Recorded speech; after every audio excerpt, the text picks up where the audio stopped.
práctica procesal y probatoria en derecho mercantil. El arbitraje en derecho mercantil, docente Juan Manuel Retis, área de Derecho Comercial, Facultad de Derecho de la Universidad La Gran Colombia.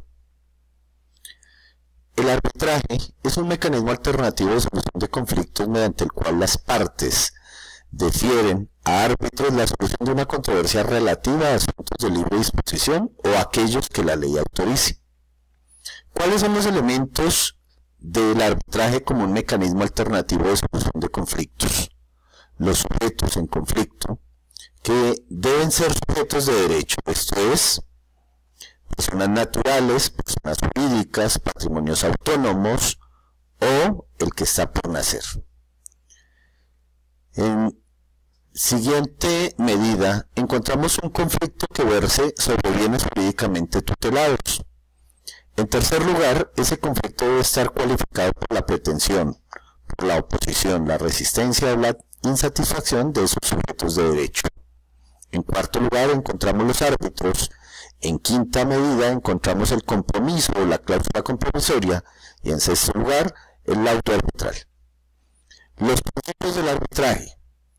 Podemos señalar como principios y reglas de este mecanismo alternativo de solución de conflicto la imparcialidad, la idoneidad, celeridad, igualdad, oralidad, publicidad y contradicción. ¿Qué ventajas presenta el arbitraje con respecto al proceso judicial? Celeridad, economía, eficacia, reserva e idoneidad. Las características del arbitraje. Es un mecanismo de resolución de conflictos heterocompositivo. Es uno de los instrumentos autorizados por la Constitución y la ley para que los particulares puedan administrar justicia. Está regido por el principio de habilitación o voluntariedad, pues el desplazamiento de la justicia estatal por el arbitraje tiene como fundamento un acuerdo previo de carácter voluntario y libre. Es temporal, pues la competencia de los árbitros está restringida al asunto que las partes le plantean. Formas de acceso al arbitraje.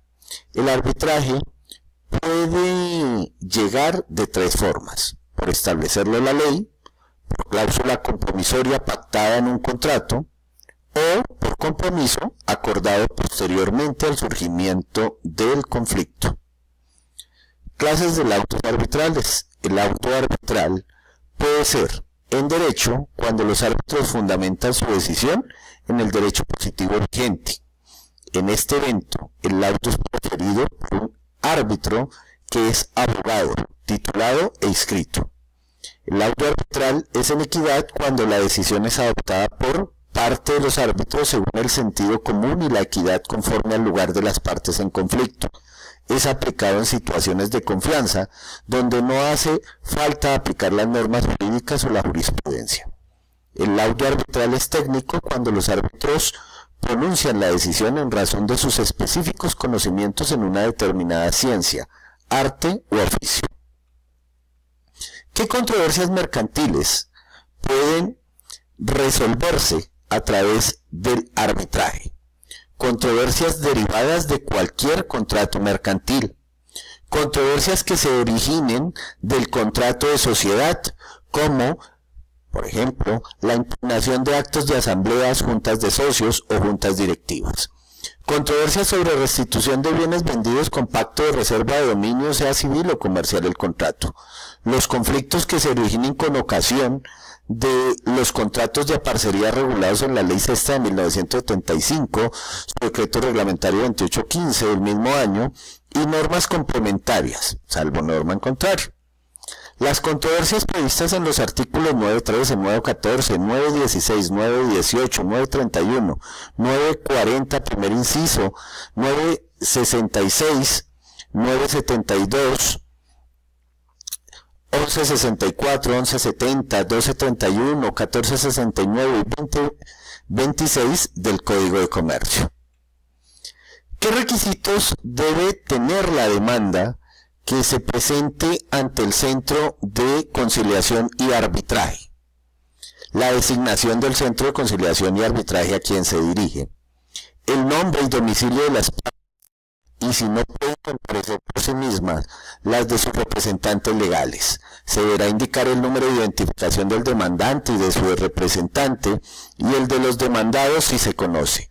Tratándose de personas jurídicas o de patrimonios autónomos, será necesario enunciar el número de identificación tributaria NIT.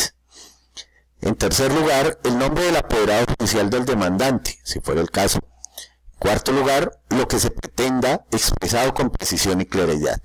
En quinto lugar, los hechos que le sirven de fundamento a las pretensiones debidamente determinados, clasificados y numerados. En sexta medida, la de las pruebas que se pretendan hacer valer como la indicación de los documentos que el demandado tiene en su poder para que éste los aporte. En séptimo lugar, el juramento estimatorio cuando sea necesario, es decir, cuando se demande frutos, perjuicios o mejoras. En octavo lugar, los fundamentos de derecho. Noveno, la cuantía del proceso cuando su estimación sea necesaria para determinar la competencia o el trámite. Recordemos que en arbitraje, la menor cuantía es inferior a 400 salarios mínimos legales mensuales vigentes y la mayor superior a 400 salarios mínimos legales mensuales vigentes. Décimo, el lugar, la dirección física y electrónica que tengan o estén obligados a llevar, donde las partes, representantes y apoderados del demandante recibirán notificaciones personales. Undécimo, las demás que exija la ley. En el caso de arbitraje, para que la demanda pueda ser presentada en un centro de conciliación y arbitraje, es necesario aportar el contrato donde figure la cláusula compromisoria o, en su defecto, el escrito donde se encuentre incluido el compromiso.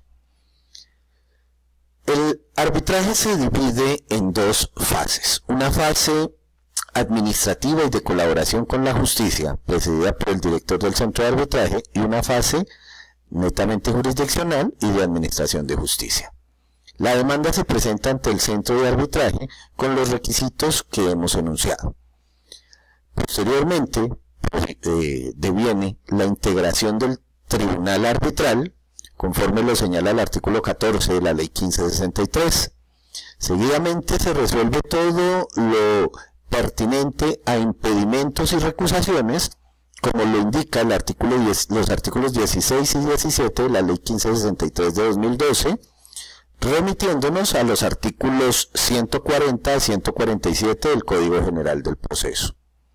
Posteriormente, deviene la aceptación de la designación por todos los árbitros, conforme lo dispone el artículo 20 de la ley 1563 de 2012. Se fija enseguida fecha y hora para la audiencia de instalación del tribunal. En esta audiencia de instalación del tribunal, el director del centro de arbitraje hace entrega a los árbitros del expediente y estos eligen presidente y designan secretario del tribunal. Como en esta audiencia de instalación del tribunal surgen las facultades jurisdiccionales del tribunal de arbitramiento, ellos pasan a calificar la demanda. Tienen tres opciones: admitir la demanda, inadmitirla, indicando con precisión el por qué se inadmite, o rechazarla in limine o de plano. Esto último solo puede producirse cuando hay falta de jurisdicción, falta de competencia, caducidad o no se haya acompañado la prueba de existencia del pacto arbitral. Si la demanda se inadmite, se ordenará subsanarla. Si se subsana, la misma se admitirá. Si no se subsana, se rechazará y se ordenará la devolución sin necesidad de desglose de las piezas procesales. Si la demanda se admite, se ordenará correr traslado a los demandados por el término de 20 días posterior a la notificación. Dentro de este término de traslado, que corre de manera individual para cada uno de los demandados, estos tendrán la posibilidad de reconvenir, es decir, de presentar demanda de reconvención en contra del demandante, llamar en garantía, en términos del artículo 37 de la Ley 1563 de 2012, remitiéndonos al artículo 64 del Código General del Proceso sobre el particular. También podrán los demandados contestar la demanda proponiendo excepciones de mérito o allanarse. Si el demandado presenta demanda de reconvención, el Tribunal de Arbitramiento procederá a calificar dicha demanda, decidiendo si admite, inadmite o la rechaza, corriéndosele un traslado al demandado en reconvención mismo demandante inicial por el término de 20 días para que éste conteste la demanda proponiendo excepciones de mérito, si lo considera también, llamar en garantía o allanarse. De la contestación de la demanda, tanto de la inicial como de la demanda de reconvención, deberá correrse un traslado de 5 días a la contraparte para que solicite y aporte pruebas adicionales relacionadas con los hechos de la excepción. Una vez transcurridos estos términos, se señalará fecha y hora para audiencia de conciliación. Si ésta fracasa, el Tribunal de Arbitramiento convocará a primera audiencia de trámite. Al concluir esta audiencia es que empezará a correr el término de 6 meses que tiene el tribunal para dictar el laudo arbitral.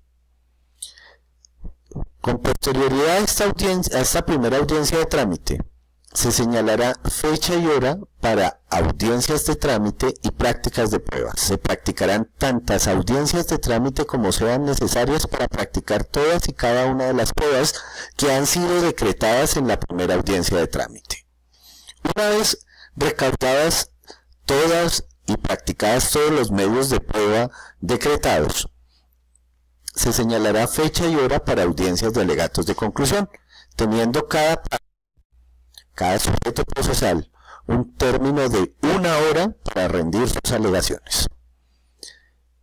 Posteriormente se señalará fecha y hora para audiencia de lectura del auto, y una vez se desarrolla esta audiencia, la parte que se considere inconforme tendrá un término de 30 días para presentar el recurso extraordinario de anulación con fundamento en las causales que se encuentran descritas en el artículo 41 de la Ley 1563 de 2012.